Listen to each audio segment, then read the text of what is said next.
So this is a vole house.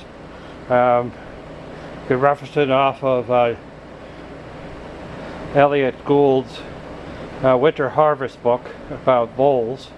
And a vole is kind of like a field mouse, except it really feeds on vegetables. Vegetable garden.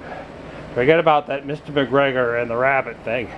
Voles are worse. They'll chew at the bottom of the plants, so the plants just die off because they like to go around in the foliage. So this is a 12 by 10 and it's 6 inches high plus the 1-inch base and the 1-inch top. So it's more like a half on the top. Has a pole on it so you can take it and you can easily maneuver it around the garden.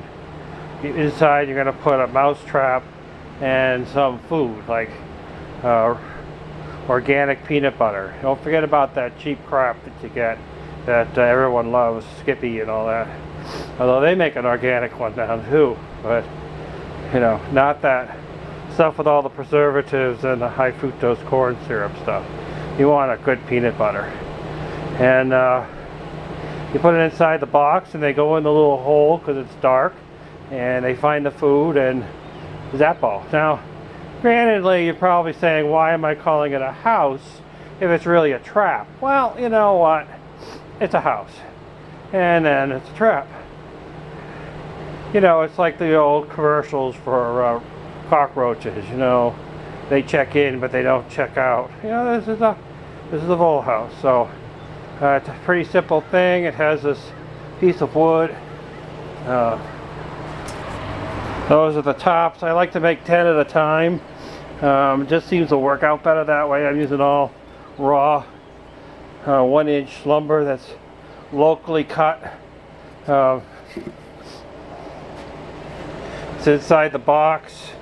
Drill an 1.5-inch hole on opposite corners so that helps cut down on the light going into the box. The darker the better. And I notch out the top so I don't have to use 2 pieces, and it works great. Lately we've had a problem with raccoons going in there and taking the cover off because they're have nothing else better to do but be clever and go after the mouse trap and the food and get away healthy. So we've been putting a rock on top. So it's a pretty cool thing. Vole boxes, you can use. I'm using 1-inch because it's cheap. You can use the 3/4 expensive stuff from Home Depot if you wish. It's all up to you. You could probably use plywood. I glue all the joints with an exterior glue, Tight Bond 3. So this thing will last longer than me. And that's it for now. Enjoy this beautiful day. And if it's not beautiful where you are, think beautiful.